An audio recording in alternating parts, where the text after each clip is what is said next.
Namaste and welcome to this exciting episode of Sathology Debunking Mythology।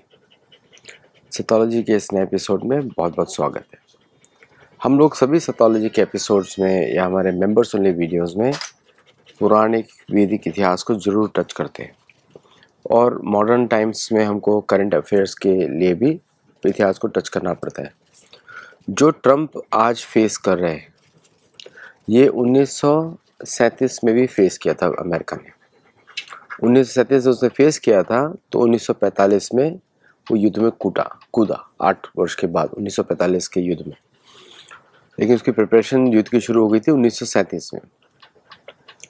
तब उनको एक बकरा मिला था जर्मनी, जिसको ऊपर बढ़ाया गया और बाद में उसको काटा गया।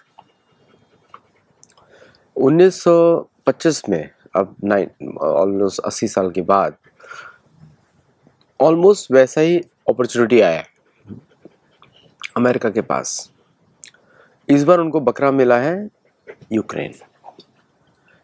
ऐसा कैसा बकरा है? क्योंकि वहाँ का राष्ट्रपति इतना मूर्ख है, एक तो कॉमेडियन था, उसको बिठाया गया, फिर उसके बाद रशिया को उकसाया गया।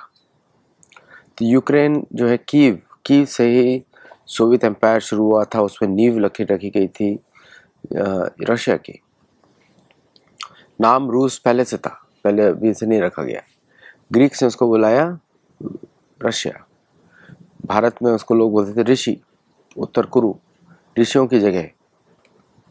तो अब उसने जब ये इंसिडेंट यूक्रेन का क्रिएट किया गया तो पूरा का पूरा आप समझ लीजिए फिक्स मैच है। अब क्या हो गया है, प्रिंसिपल कम्बैटेंट सामने आ गए, क्योंकि यूक्रेन को तो उन्होंने पूरी तरह बर्बाद कर दिया। यूक्रेन के लोग भाग रहे हैं, आधे लोग भाग रहे हैं, मतलब 40 मिलियन थे, अब 14 मिलियन बचे हैं वहाँ पे। अब कुछ लोग बोलते हैं 20 मिलियन बचे हैं।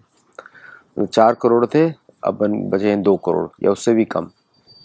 वहाँ से तो लोग भाग रहे हैं, पलायन कर रहे हैं, पलायन पे पलायन चल रहा है यूक्रेन से, और फोर्स्ड रिक्रूटमेंट चल रहा है। लोग लड़ना ही नहीं चाहते, उनको पता नहीं किस चीज़ के लिए लड़ रहे हैं। रशिया ने डिमांड किया था कि हमारे रशियन स्पीकिंग लोगों के साथ आप अत्याचार मत करिए। इस रिजिम ने आते ही वो अत्याचार शुरू किए, रशिया को उकसाया। फिर रशिया ने उस पर रिटेलिएट किया 2022 में। सबसे पहले रशिया ने रिटेलिएट किया ओबामा के समय में क्रीमिया के ऊपर, उसने क्रीमिया पोर्ट को कंट्रोल में लिया। फिर उसके बाद 2022 में आते आते इन लोगों ने, 2015 में शायद हुआ था वो, फिर उसके बाद आते आते इन्होंने उसको और उकसाया। तो अब जो परिस्थिति है उसकी वजह से आई है।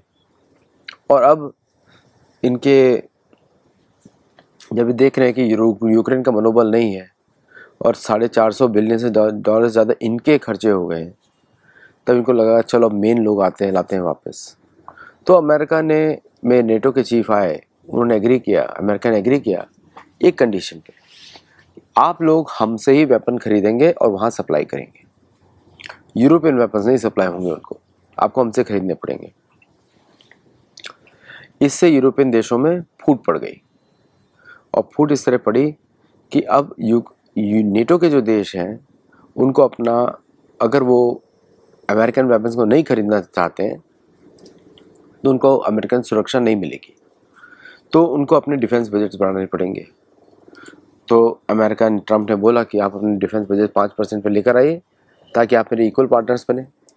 क्योंकि ये किसी को मालूम नहीं है कि Ukraine was the first line of defence for Europe, और यूरोप के बाद यूरोप जो है अमेरिका के लिए फर्स्ट लाइन ऑफ डिफेंस है। तो पहले यूक्रेन गया, अब यूरोप की बारी है।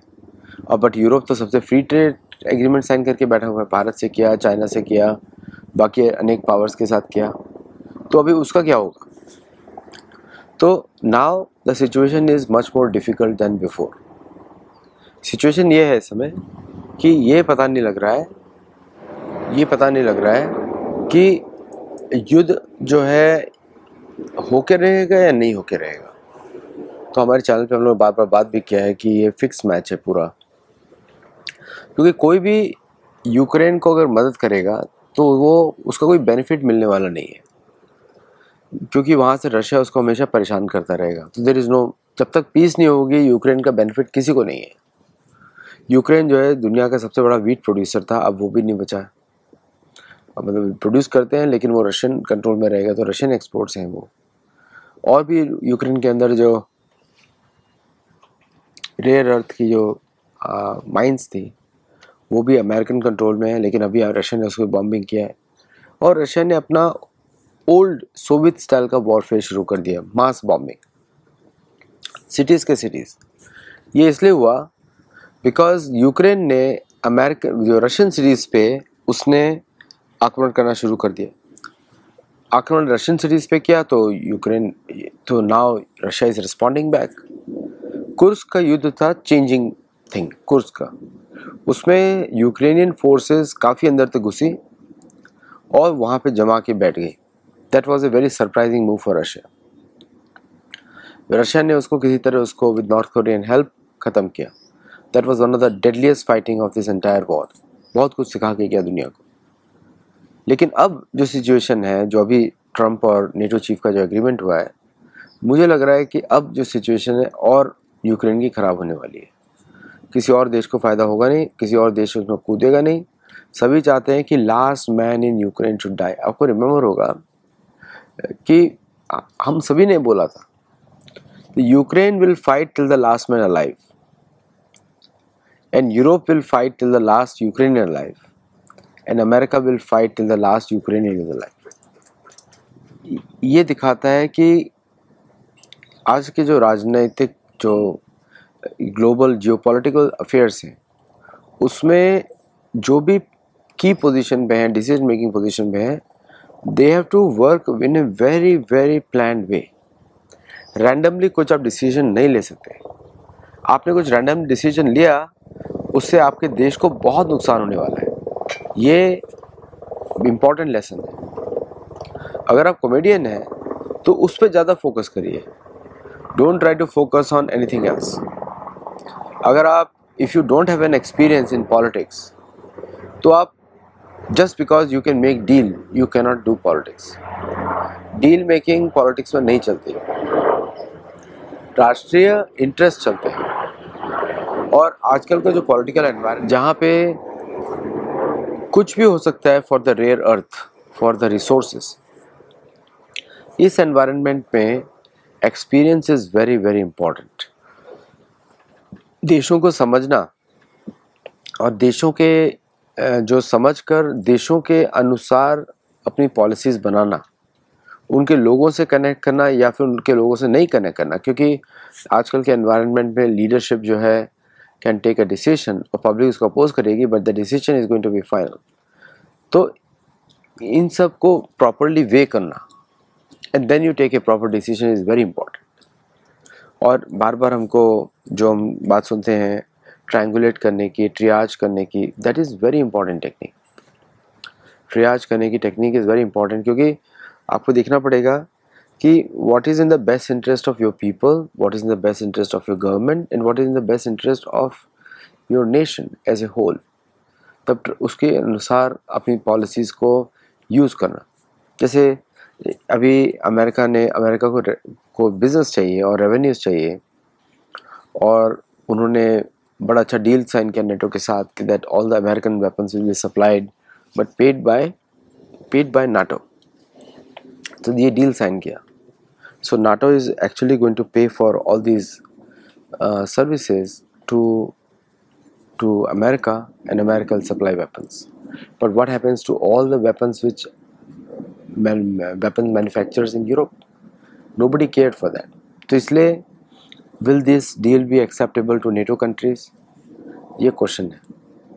दूसरा, एक न्यूज़ आई थी, टर्की से अमेरिका ने अपने न्यूक्लियर एसेट्स विड्रॉ किए हैं और उनको ग्रीस में डाला है।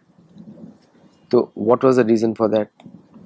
क्योंकि अमेरिकन ने जगह जगह अपने आलू बमों को छुपा के रखा था। एक पाकिस्तान में, एक टर्की में, एक जर्मनी में, कुछ ऑस्ट्रेलिया में, कुछ पैसिफिक आइलैंड्स में, हर जगह छुपा के रखे थे। कुछ जापानीज बेस पे छुपा के रखे थे।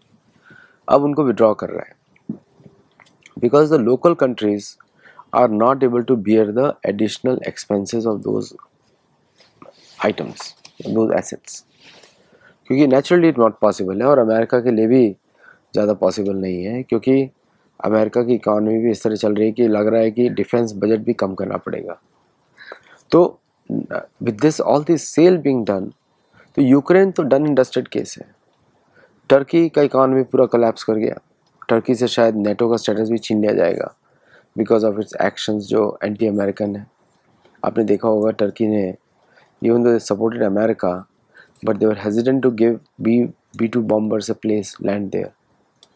देखा होगा आपने इंसिडेंट। ग्रीस में उनको अपडेट, ग्रीस में उनको रिफ्यूल किया गया। सो ऑल दीज एक्शंस, तो काफ़ी चेंजेस हो रहे हैं, but overall you will see कि अगर आप अपने देश को इस तरह यूज़ करने देंगे जैसे पाकिस्तान यूज़ करने देता है, या यूक्रेन का क्लियरिंग एग्जाम्पल है, तो आपका देश तो सबसे पहले बर्बाद होगा, प्लस आपका पॉलिटिकल फ्यूचर अनश्योर होगा।